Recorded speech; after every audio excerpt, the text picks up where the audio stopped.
ராமஸ் அரிசுவை kitchen. நாம் இன்னைக்கு இந்த வீடியோவில் சூப்பரான சண்டே லஞ்ச் மெனு தான் பார்க்க போகிறோம்.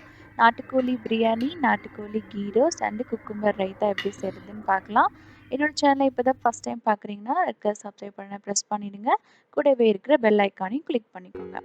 நம்ம நாட்டுக்கோழியை நல்லா கழுவி அந்த தோலெல்லாம் நீக்கிட்டு மஞ்சத்தூள் போட்டு கழுவி எடுத்து வச்சுருக்கேன். இதை நம்ம ஊற வச்சிடலாம். அதுக்கு தேவையான உப்பு சேர்த்துக்கலாம். ஒரு டீஸ்பூன் அளவுக்கு இஞ்சி பூண்டு விழுது, அப்புறம் ஒரு ஹாஃப் லெமன் ஜூஸ், அப்புறம் ஒரு 2 டீஸ்பூன் அளவுக்கு தயிர்,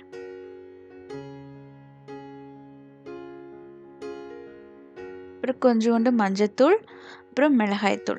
இது மட்டும் போதும். இதை நல்லா சேர்த்து ஒரு 2 ஹவர்ஸ் ஊறினா உங்களுக்கு சிக்கன் பிரியாணி ரொம்ப நல்லாயிருக்கும். நம்ம சேம் அதே மாதிரி நாட்டுக்கோழி கீ ரோஸ்ட்டுக்கும் நம்ம கோழியை நல்லா ஊற வச்சிடலாம். அதுக்கு சீரகம், மிளகு, சோம்பு இதை நம்ம நல்லா லேசாக வறுத்துட்டு நம்ம அரைச்சி வச்சுக்கலாம். அதுக்கப்புறம் அந்த ஃப்ரை பண்ணுறதுக்கான சிக்கனுக்கு ஒரு 2 டேபிள் ஸ்பூன் அளவுக்கு இஞ்சி பூண்டு விழுது சேர்த்து கொஞ்சோண்டு அந்த அரைச்சி வச்சுருக்கிற அந்த ஜீரகம், மிளகுத்தூள் சேர்த்துட்டு நம்ம இதை ஊற வச்சிடலாம். இப்போ பிரியாணி செய்யறதுக்கு முன்னாடி நம்ம ரைஸை கழுவி கொஞ்சம் நேரம் ஊற வச்சுக்கோங்க. ரொம்ப நேரம் ஊற வைக்க வேணாம். ஒரு 10 நிமிஷம் ஊற வச்சா போதும். இப்போ நாம் ரைஸ்க்கு பிரியாணி செய்கிறதுக்கு நம்ம 2 டீஸ்பூன் அளவுக்கு நெய் சேர்த்துக்கலாம்.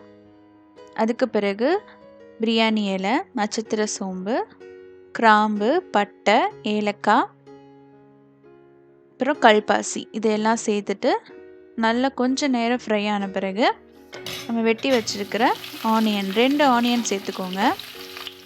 நான் 2 கிளாஸ் ரைஸ் யூஸ் பண்ணுறேன், அதனால் 2 ஆனியன் சேர்த்துக்கிறேன். அப்புறம் 2 பச்சை மிளகா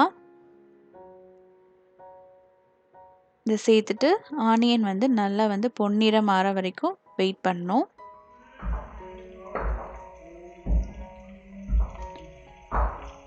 ஸோ நல்லா ஆனியன் வதங்கின பிறகு நம்ம ஒரு தக்காளி மட்டும் சேர்த்துக்கலாம். பிரியாணி செய்யும்போது தக்காளியோட அளவு கம்மி பண்ணிக்கோங்க. இப்போ இந்த பிரியாணிக்கு கொஞ்சோண்டு மஞ்சத்தூள், மிளகாய்த்தூள், அப்புறம் 1 டீஸ்பூன் அளவுக்கு மல்லித்தூள், 1 டீஸ்பூன் அளவுக்கு கரம் மசாலா, நீங்கள் பிரியாணி மசாலா இருந்தாலும் சேர்த்துக்கலாம். இதெல்லாம் சேர்த்துட்டு நல்லா பச்சை வாசனை போகிற வரைக்கும் நல்லா வதக்கணும். கொஞ்ச நேரம் மூடி போட்டு வச்சுருந்திங்கன்னா நல்லா வதங்கிடும். இப்போ நாம் ஒரு கைப்பிடி அளவுக்கு புதினா, அப்புறம் கொத்தமல்லி 2மே சேர்த்து நல்லா ஃப்ரை பண்ணிக்கலாம். இப்போ நம்ம தயிர் சேர்க்கலை, ஏன்னா நம்ம தயிர் சேர்த்து தான் சிக்கன் ஊற வச்சுருக்கோம். அதனால் தயிர் சேர்க்கலை, அந்த தயிரே போதும்.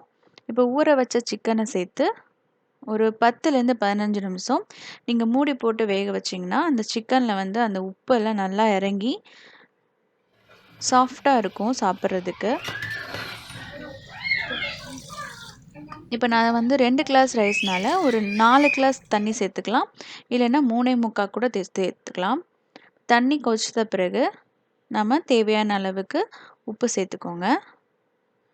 இப்போ தண்ணி நல்லா கொதித்த பிறகு நாம் ஊற வச்சுருக்கிற பாஸ்மதி ரைஸை சேர்த்து ஒரு 2 விசில் விட்டால் போதும். 2 விசில் போட்டுட்டு ஒரு 5 நிமிஷம் தம்மில் வச்சிங்கன்னா சூப்பரான அப்படியே பொல பலன்னு அழகான சிக்கன் பிரியாணி ரெடி ஆகிடும். இப்போ நாட்டுக்கோழி கீ ரோஸ்ட்டுக்கு தேவையான இன்க்ரீடியண்ட்டை நம்ம பார்க்கலாம். நம்ம ஒரு கடாய் வச்சுட்டு 2 டேபிள் ஸ்பூன் அளவுக்கு நெய் சேர்த்துக்கோங்க. நெய் சேர்த்துட்டு ஆனியன் சேர்த்துக்கோங்க.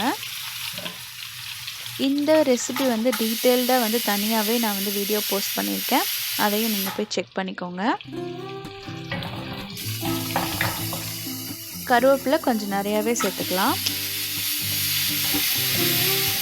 அப்புறம் நம்ம ஊற வச்சுருக்கிற அந்த சிக்கனும் சேர்த்துக்கோங்க. சிக்கன் சேர்த்த பிறகு உப்பு, மஞ்சத்தூள், அப்புறம் கொஞ்சோண்டு மிளகாய்த்தூள் இதெல்லாம் சேர்த்துட்டு நல்லா கலந்து விட்டுக்கோங்க. இந்த சிக்கன் வேக வைக்க நீங்கள் தண்ணி சேர்க்க வேண்டாம். ஆயில் அந்த கீலே நல்லா ரோஸ்ட் ஆனால் தான் சாப்பிட்றப்போ உங்களுக்கு டேஸ்ட் நல்லாயிருக்கும். இப்போ பார்த்தீங்கன்னா சிக்கன் ஒரு 3/4 வெந்திருக்கு.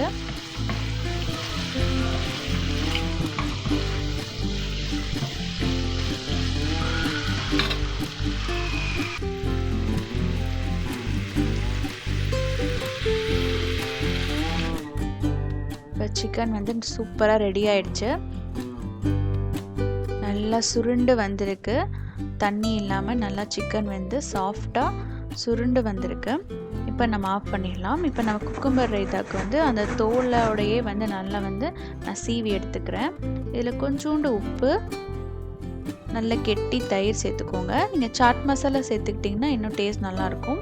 நான் ஸ்பைஸ்க்கு எதுவும் சேர்க்கலை. அது மட்டும் சேர்த்து நல்லா மிக்ஸ் பண்ணிங்கன்னா குக்கும்பர் ரைத்தா ரெடி ஆகிடும். ஒரு சூப்பரான சண்டே லஞ்ச் மெனு தயாராகிடுச்சு. இந்த வீடியோ உங்களுக்கு பிடிச்சிருந்துச்சுன்னா சேனலை மறக்காமல் சப்ஸ்கிரைப் பண்ணிக்கோங்க. லைக் பண்ணுங்கள், கமெண்ட் பண்ணுங்கள், ஷேர் பண்ணுங்கள்.